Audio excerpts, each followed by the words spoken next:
Et voilà, ça y est, on arrive à la dernière vidéo 7 sur 7 de l'analyse des cartes de l'Orcana série 3. J'ai fait les lieux, toutes les cartes qui avaient un intérêt avec les lieux. Puis après, j'ai fait toutes les couleurs. Me voici à la dernière couleur, l'acier. Plein de petites choses sympas à se mettre sous la dent. On y va tout de suite sans plus attendre. On commence par Razul, pourquoi pas. Voilà, une petite 1-3 pour 2. Tant que ce personnage n'a aucun jeton dommage sur lui, il gagne plus 2 en force. Alors, ça rappelle Laurence. Moi, j'avais bien aimé cette capa là-bas. Je me disais, mais attends, mais une 4-4 pour 3 qui aura 2, je trouve que ça peut vraiment être cool, quoi. C'est des bonnes stats. Sauf que Laurence n'a pas été joué. Alors, peut-être aussi parce qu'il n'a pas d'alter. Razul non plus n'aura pas d'alter. Enfin, en tout cas, n'a pas d'alter pour le moment. Il y a un peu de chance qu'il en ait un jour, on verra. Quoi qu'il en soit, ce sont des cartes qui, du coup, ont de bonnes stats une fois posées. Comme, notamment, Razul a peut-être plus de chances de s'imposer que Laurence parce qu'il coûte un peu moins cher. Et clairement, à 1 ou 2, on veut des cartes qui vont taper les autres. Après, on commence à avoir généralement à mettre en place notre setup, quoi. Mais donc, c'est toujours pas mal pour se défendre. Il y avait notamment Prince Eric qui était un peu le roi des cartes grises à 2 pour pouvoir justement aller défier les petites cartes adverses. On verra parce que en vrai, les deux se ressemblent pas mal. On a Elga Sinclair, j'en profite pour en parler, mais j'en avais déjà parlé dans la vidéo Émeraude, puisque eh bien, il y a deux Elga qui sont en Émeraude. Mais voilà, on sent qu'il y a en tout cas un petit rapport entre ces quatre cartes. Voilà, je pense pas que les cartes à 3 soient jouées, mais Prince Eric était joué, donc peut-être que Razul le sera, à moins que, eh bien, il ne soit supplanté directement dans la même édition par Monsieur Mouche. Monsieur Mouche qui ne paye comme ça pas de mine, mais en vrai, il est 3-3 pour 2 flat, donc de base, il est déjà 3-3 pour 2. Même s'il se prend les dégâts, quoi. Et à la fin de votre tour, si ce personnage est épuisé et que vous n'avez aucun personnage capitaine en jeu, infligez-lui un dommage. Mais il aura 2, le coquin. C'est une 3-3 pour 2, lors 2, qui va avoir ce défaut qui n'est pas non plus négligeable, mais qui, même si vous jouez pas de crochet, bah, en vrai, c'est pas grave, vous avez une 3-3 pour 2. Vous allez à l'aventure, ça reste quand même une 3-2. Vous pourrez retourner à l'aventure derrière et même retourner une dernière fois à l'aventure. Bon, à la fin, il se suicide, mais bah, il a des crabes qui lui dévorent les yep. Mais ça reste quand même, je pense, une très bonne carte et qui en plus va bien avec une autre bonne carte à 1, en l'occurrence Capitaine Crochet à 1 qui pouvait taper à 3, ce qui est quand même loin d'être mauvais. Donc il y a un monde où on va les retrouver. Est-ce qu'on ira sur un thème Capitaine Crochet? Je ne sais pas. En tout cas, je vous remets ici celui de la série 1 qui avait Alter 3, donc qui allait plutôt bien avec celui-ci.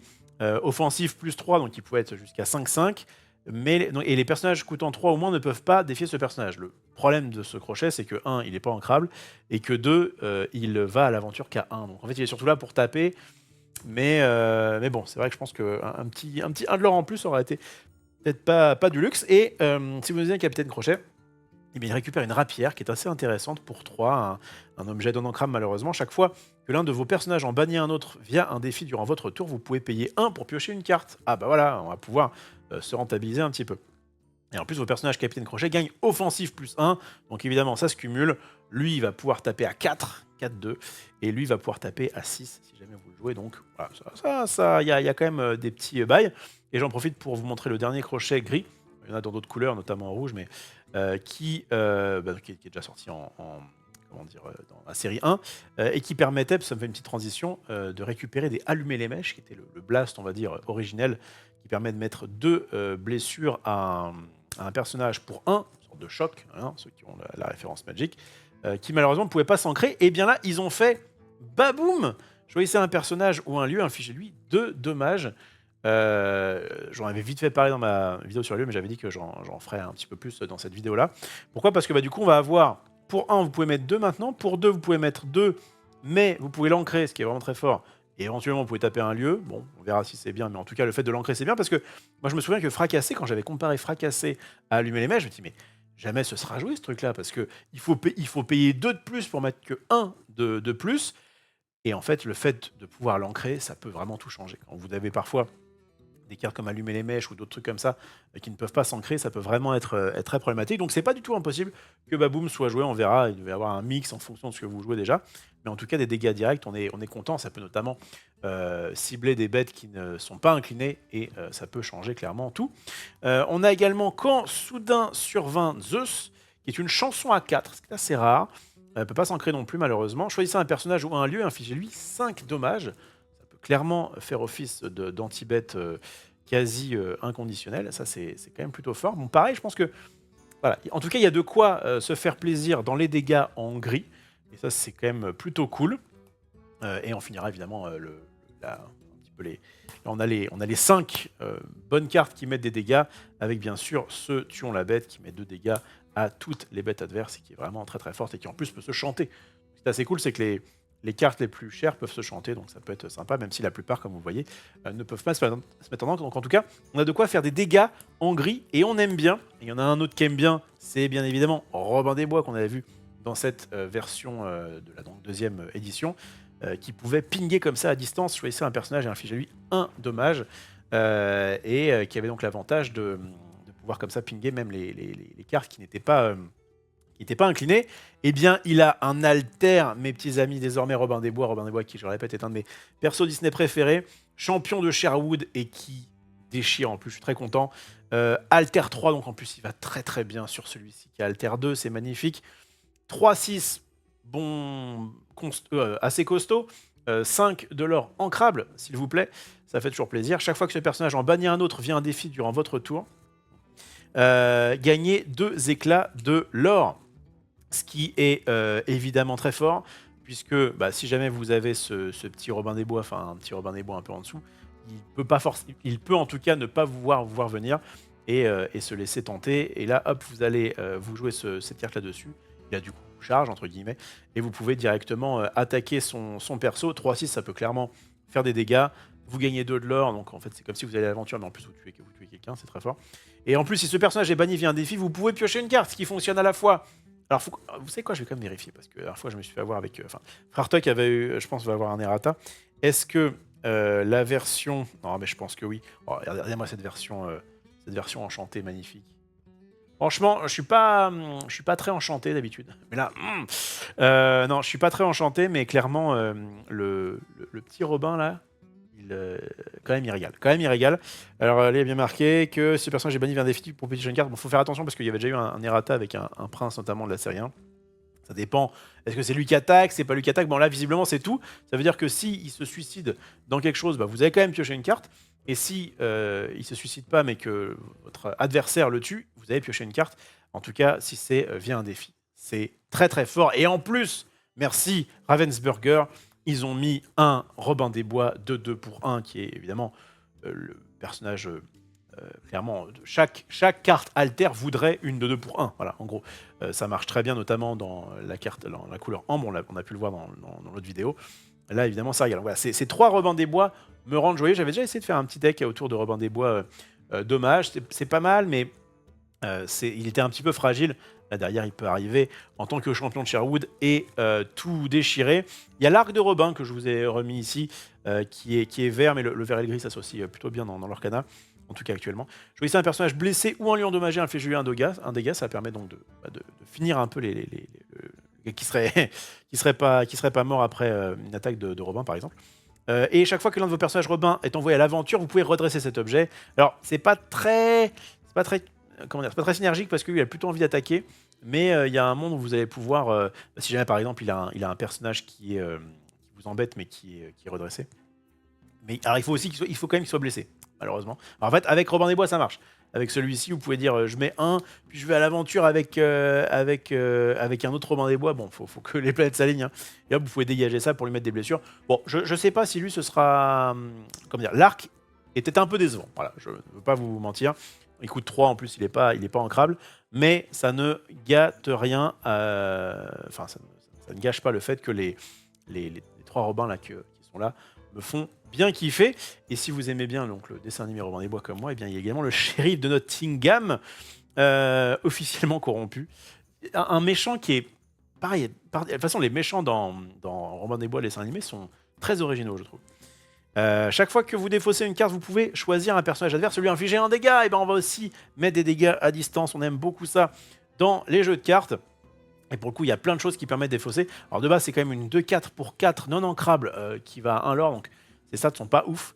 Mais on va pouvoir jouer Cendrillon, par exemple, qui dit que lorsque vous jouez ce personnage, vous pouvez piocher une carte, vous en défausser une. On peut aussi jouer la Fée Clochette, qui va pouvoir s'engager pour faire ça. Et puis, ça tombe bien, puisque la Fée Clochette a l'une des meilleures cartes à 6 et en alter, et Cendrillon a une des meilleures cartes à 7 qui, pareil, peut s'altérer. Donc il y a vraiment un thème qui peut être assez cool. Évitez quand même de jouer sans dessus-dessous, piocher de cartes puis défausser de cartes, ça reste quand même, je pense, assez mauvais. Mais bon, je l'ai mis là parce que ça fait partie de la self-défausse, self-discard. Pareil pour le Bayou que j'ai remis. Chaque fois qu'un personnage sur ce lieu est envoyé à l'aventure, vous pouvez piocher une carte, puis choisissez et défausser une carte. Je rappelle que pour moi, en tout cas, c'est un des meilleurs lieux qu'ils ont édité jusqu'à maintenant. Ce petit Simba, qui pareil a aussi l'effet de piocher défausser, donc il y a quand même vraiment pas mal de choses qui fait ça. Et évidemment, d'ailleurs je l'ai pas mis là, je suis vraiment un con, mais évidemment que bon, il commence à être tard. Je vous cache pas que je tourne cette vidéo, il est 4h48 du matin et que je suis un peu sur les rotules, mais je fais ça pour vous. Évidemment, n'hésitez pas à laisser un petit com sympatoche et en vrai à me dire ce que vous en avez pensé. Bon, je vous le redirai sûrement à la fin de cette petite vidéo. Je récupère mon ce rêve bleu pour évidemment vous montrer à quel point ça peut être complètement crétin, puisque donc chaque fois que vous défaussez une carte, vous pouvez choisir un personnage adverse lui afficher un dommage. Alors, c'est rare que vous ayez cette carte, à moins d'en enchaîner 2 à la suite, mais clairement, vous allez pouvoir, aller dans le cas où vous en avez les 2 à la suite, et que vous enchantez une, pouvoir mettre 7 blessures et réparties en plus un peu comme vous voulez, puisque les triggers vont se... Enfin, il y aura 7 triggers sur la pile, alors je sais pas trop si c'est comme ça que ça marche à l'Orcana, mais j'imagine. Bref, et donc on va pouvoir s'en donner à cœur joie. Donc je parlais de Simba. Ils ont fait 3... Oui, il y a 3 Simba. Ah oui, non, parce que c'est... Je confonds avec Mufasa. Bon, il y a plusieurs lions, en tout cas, dans cette édition. Notamment le prince combatif qui aura mérité un petit alter. Hein. Ça manque beaucoup quand on voit des cartes qui coûtent généralement... Allez, 6 ou plus, franchement, quand il n'y a pas un alter, c'est un peu décevant. Il est 5-7 pour 7.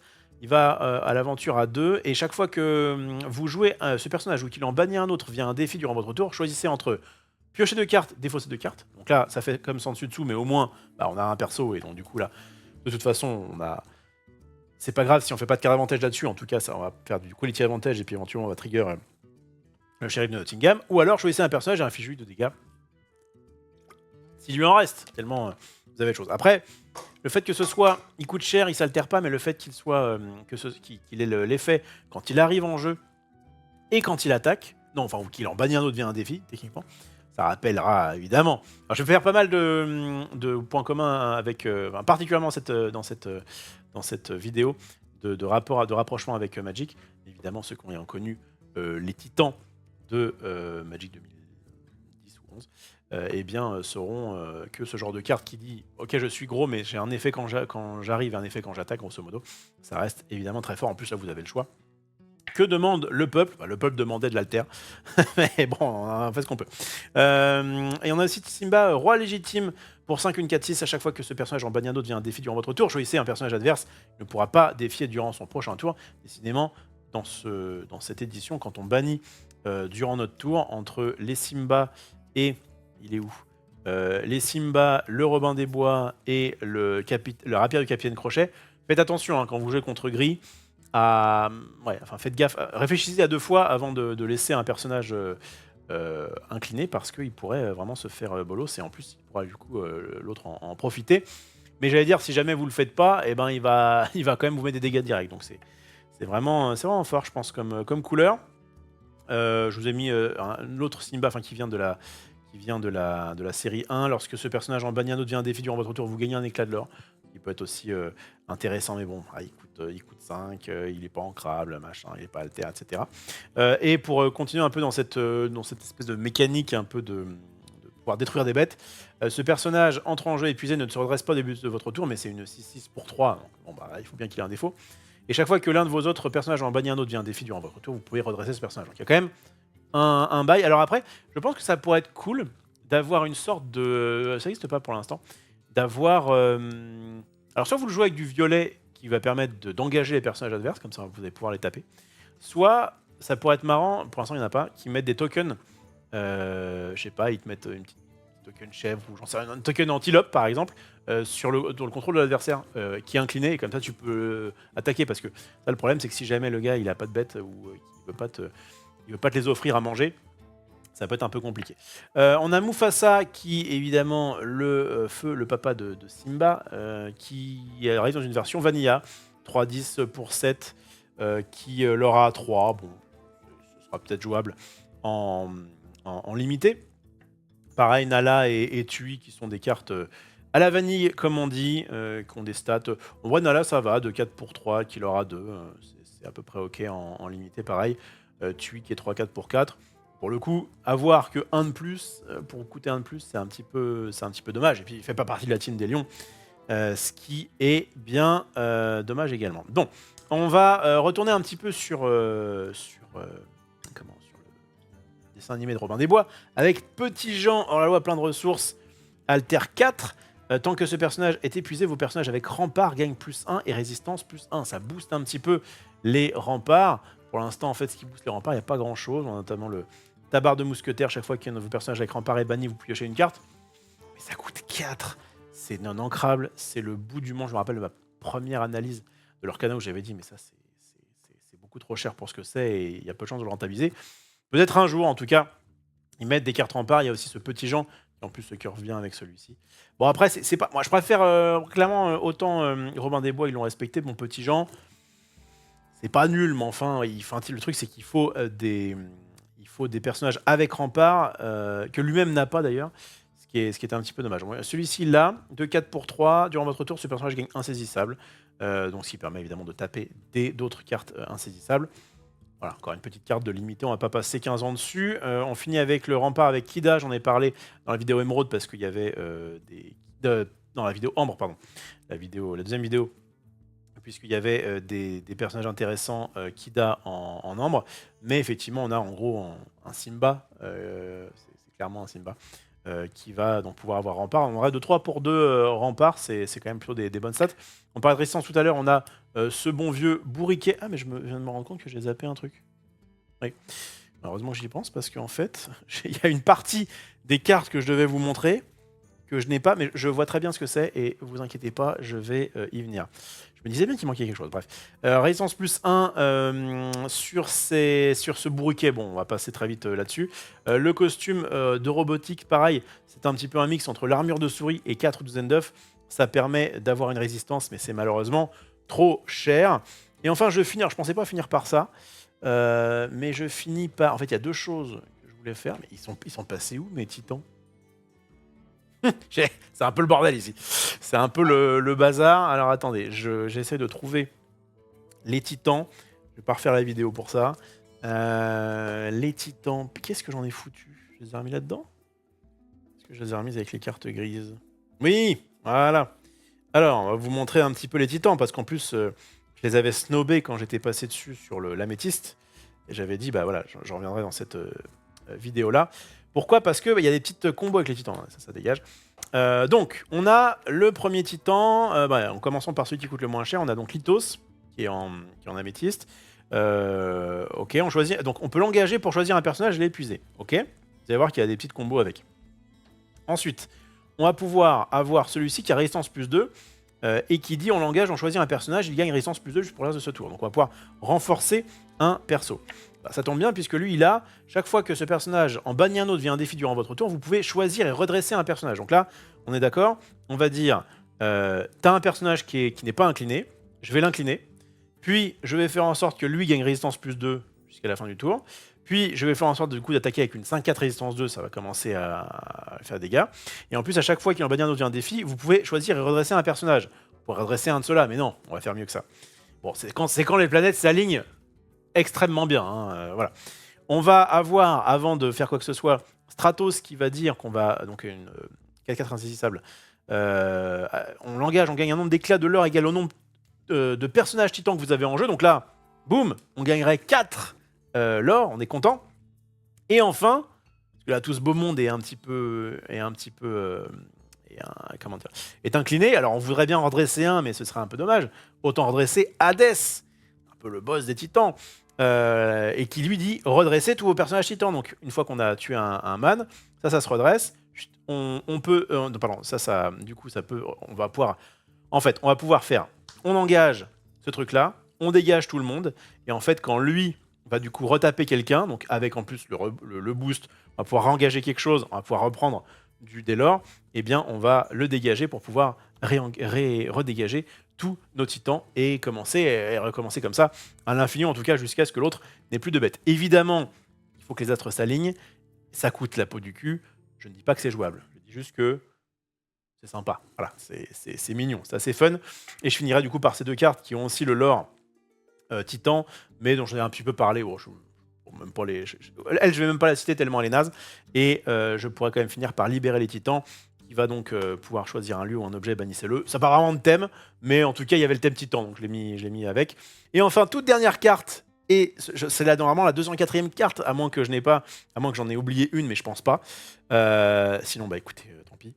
C'est le boss, on va finir par un Mickey que je n'ai pas réussi à ouvrir. C'est le Mickey joueur de flûte, enfin trompettiste. Vous allez voir pourquoi je dis joueur de flûte. Parce que la boucle va être bouclée. Voilà, pour sa version normale, une carte pour 4 qui est 0-1. On paye 2, on l'engage, on joue gratuitement un personnage. Pourquoi j'ai dit joueur de flûte? Alors là, je vais vous montrer un petit peu sa version enchantée, qui est quand même assez sympathique. Parce que on ne me fera pas croire que la personne qui a créé cette carte, mais je lui poserai la question. Normalement, je vois le créateur du jeu, alors j'imagine qu'il n'est pas tout seul, je vois le créateur du jeu à Cannes, à l'heure en fait où cette vidéo est sortie, vraiment j'ai déjà vu, et voilà, c'est devenu mon meilleur pote, et je lui demanderai, mais t'as quand même pas mal joué à Magic, non, pour pouvoir créer ce jeu? Alors attention, c'est pas un défaut, hein, mais c'est vrai que ça ressemble beaucoup à ça, quand même. Joueuse de flûte elfe, une 1 pour 4 qui dit vous l'engagez, vous payez 1, vous pouvez mettre en jeu une carte de créature de votre main. Ça y ressemble beaucoup, je veux lui arracher les vers du nez et dire quand même, tu t'es inspiré de ça. Alors, encore une fois, c'est pas méchant, c'est évident qu'on s'inspire de tout. Mais en fait, s'inspirer du gameplay pour faire l'Orcana, c'était très très bien, notamment parce que ça permet de faire une très bonne porte d'entrée sur les TCG, notamment sur Magic, et en plus, ça reste que c'est quand même très intéressant compétitivement parlant, j'y reviendrai dans 2 secondes. Mais je sais qu'il y a certaines cartes où je vois par exemple, je vois Bird of Paradise, excusez-moi, il est pas là. Plutôt, j'ai l'impression qu'il s'est un peu basé sur ça. Et il n'y a aucun problème, encore une fois. Je rassure des fois, il y a certains fans de l'Orcana qui sont en mode oui, mais ça veut pas dire que. Non, mais je dis juste que entre Pluto et Birds of Paradise, il y a un lien. Il y a un lien.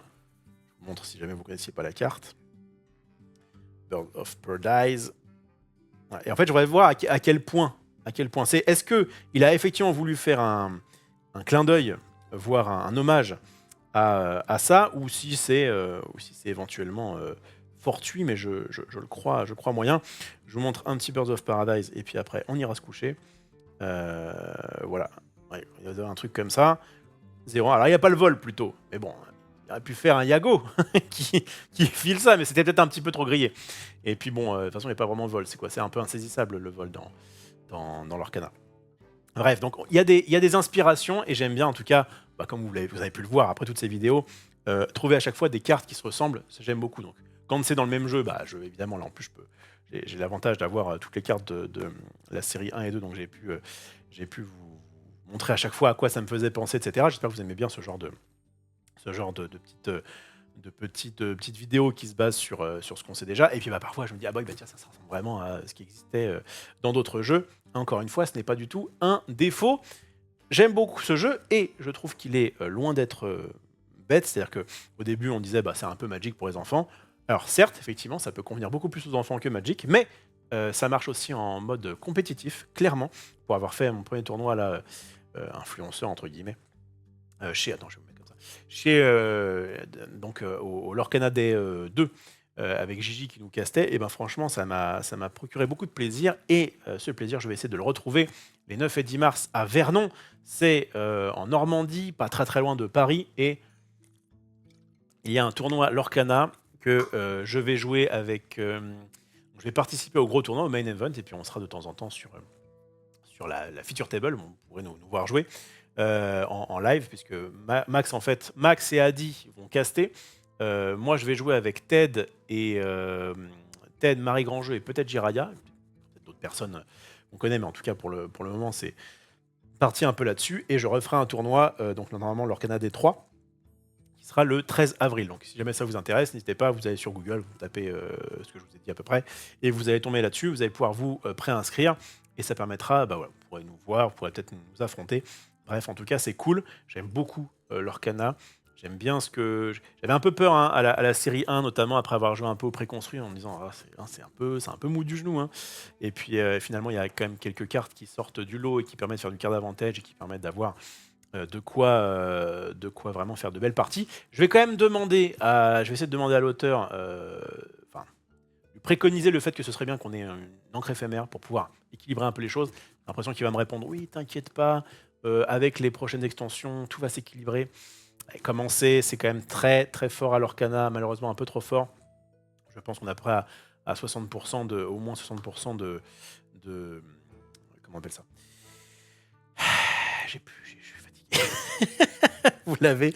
Bref, 60% de chance de gagner quand on est, quand on est premier joueur. Je trouve que c'est un petit peu dommage. Alors c'est un peu le cas aussi à Magic en vrai, hein. C'est malheureux, mais il a corrigé pas mal de défauts de Magic, dont évidemment les problèmes de terrain, et je trouve que c'est très cool ce qu'il a fait avec le lore, et notamment avec le lore, avec l'encre, notamment avec les cartes inancrables. Je trouve ça cool parce que ça permet d'avoir un petit truc en plus pour pouvoir jauger un peu la puissance et pouvoir dire bah, cette carte là elle est un peu trop forte donc du coup on va la mettre en ancrade donc il va falloir voilà ce sera pas la fête, il pourra pas en mettre autant qu'il veut dans son deck et en tout cas je trouve que le deck build est intéressant. Pareil, j'avais un peu peur que le fait de limiter qu'à 2 couleurs ce soit un petit peu contraignant en termes de deck build pour qu'on arrive vite au même deck. Alors c'était un peu le cas à la série 1, la série 2 quand même un peu moins et je pense que là la série 3 en plus on peut faire des decks qui ont les mêmes couleurs mais qui n'ont pas le même thème. Bref, il y a vraiment de quoi se faire plaisir et c'est pas grave si on peut pas mettre 3 couleurs. Et franchement, ça le fait. Le fait qu'il y ait 6 couleurs aussi, ça fait plus de combinaisons que 5. Bien sûr. Voilà. Est-ce que j'ai autre chose à dire Oui, bah, je vais faire le fameux clap. Commentez, likez, abonnez-vous, partagez. Et n'hésitez pas à me mettre... Bon, normalement, c'est la dernière vidéo, donc j'ai déjà eu, je pense, pas mal de retours, mais ça ne mange pas de pain. N'hésitez pas à me dire si ce format d'analyse exhaustive est cool, ou est-ce que vous auriez préféré quelque chose d'un peu plus concis, donc moins exhaustif, mais du coup concis, où je ne parlais que des cartes, on va dire, qui sortaient le plus du lot. Voilà, j'ai voulu tenter comme ça, je me suis dit au moins ça me permet de rien oublier. Voilà, à vous de me dire, ça m'a pris un peu de temps. Ça m'a pris un petit peu de temps parce que j'ai dû tout retrier. Enfin, j'ai retrié plusieurs fois en fait. Bon, ça à la limite, c'est pas votre problème. Mais j'ai après fait en sorte de à chaque fois préparer des petits tas avec les cartes dont je voulais parler, etc. Ça me prend un petit peu de temps, puis après, il faut retrier derrière. Voilà, en tout cas, si ça vous plaît beaucoup, eh bien, je vais essayer de le refaire sur leur canal, mais pas que. Il y a Star Wars qui va sortir dans quelques jours, au moment où vous regardez cette vidéo. En fait, il y a une sorte de pré-sortie à Cannes, mais je crois que ça sort le début mars, le 8 mars, quelque chose comme ça. Pareil, un jeu, on va pouvoir en avoir plein, ça va m'intéresser de deck build aussi, parce que ça ressemble aussi un petit peu à l'Orcana, mais peut-être à un niveau un petit peu plus élevé en termes de gameplay. Enfin bref, en tout cas, ça m'a assez hypé, et donc on va aller présenter ça à Cannes, et puis on viendra avec plein de cartes, et donc je vais pouvoir peut-être refaire ce genre d'exercice. Voilà, le fait de ne pas avoir été en live, bah, à la fois c'est un peu dommage, et à la fois bah, au moins ça me permet de faire des vidéos un peu plus directes. Je pense que ça peut être peut-être plus agréable à écouter sur YouTube, à écouter, regarder sur YouTube. Et puis qu'est-ce que je disais et puis le fait de les avoir découpés comme ça par couleur, je crois que c'est un peu plus digeste évidemment que la grosse vidéo si j'avais fait qu'un seul gros live de 11 heures comme j'ai pu le faire il y a pas longtemps sur Magic. C'est un petit peu too much. Bref, en tout cas, j'essaye différents formats. Vous pouvez nous retrouver bien sûr sur la chaîne de Maxildan, notamment sur Twitch ou sur les jours de dimanche sur YouTube. Et on va jouer avec des decks comme ça. Donc on a Vernon à préparer. Il y a au moins une émission qu'on va faire où je vais moi créer des decks à partir de tout ce qu'on a là. Et puis je vais même récupérer des cartes d'ailleurs. Je vais faire mes playsets. D'ailleurs, petite auto-promo, si jamais vous voulez acheter des cartes Lorcana, en fait on a maintenant un compte, j'ai réactivé le compte Maxildan, et c'est moi qui m'en occupe sur Card Market. Ça vous permet de nous acheter des cartes. Alors je vais mettre Lorcana, peut-être un peu de Pokémon, un petit peu de Dragon Ball, bref, tout ce qu'on a en fait en trop. Je vais essayer de le revendre. Bon, il me faut un peu de temps pour pouvoir mettre tout ça en ligne, mais ça me permet justement de pouvoir compléter des playsets et d'avoir là. Je suis très content que ce jour-là, en tout cas, j'ai pu avoir toutes les cartes des éditions précédentes pour pouvoir vous les présenter comme ça plus facilement. Bref, voilà, donc n'hésitez pas, donc c'est Maxildan, le compte Maxildan si vous voulez nous acheter des cartes aujourd'hui dimanche, et Magic est encore sur mon compte, en l'occurrence Olivier Rofelos, sur Card Market, voilà, vous pouvez y aller, et puis je crois qu'on est à peu près bon. Je suis au bout de ma life, il est 5h07 du matin, Et demain, pour information, je vais, moi, à Cannes. Je dois prendre le train pour aller à Cannes. Donc, ça va être bonne semaine, mais c'est du plaisir. Le TCG, c'est vraiment très cool. Je suis content qu'on en fasse autant avec Max, notamment. Évidemment, on refera du jeu de société hein, pour ceux que ça intéresse. Et moi, peut-être que vous posez la question, quand est-ce que tu refais des lives sur ta chaîne? Eh ben quand je peux, les gars, quand je peux. Mais en vrai, donc déjà, je vais refaire un live Yu-Gi-Oh! Dans pas très longtemps. Et bon, ça me paye, donc ça c'est cool. Je sais que c'est pas forcément ce que vous préférez, mais en tout cas, ça me permet de vivre un petit peu et c'est bien. Et je pense que justement, avant les 9, enfin pour préparer au tournoi Lorcana du 9 et 10 mars, je vais sûrement faire du Pixelborn, qui est donc la version en ligne, entre guillemets, non officielle, mais en tout cas c'est bien pratique, pour pouvoir tester les decks. Ouais, je vais sûrement faire ça un petit peu, je vais faire quelques sessions sur ma chaîne, je pense, Twitch, que je n'oublie pas, c'est juste que bah, j'ai plein de choses à faire à côté, donc c'est un petit peu compliqué. Voilà, des gros bisous à toutes et à tous, merci encore de m'avoir suivi jusqu'au bout, en tout cas si vous êtes là, c'est qu'a priori c'est le cas. Voilà, je vous embrasse, vive le TCG et à bientôt, ciao.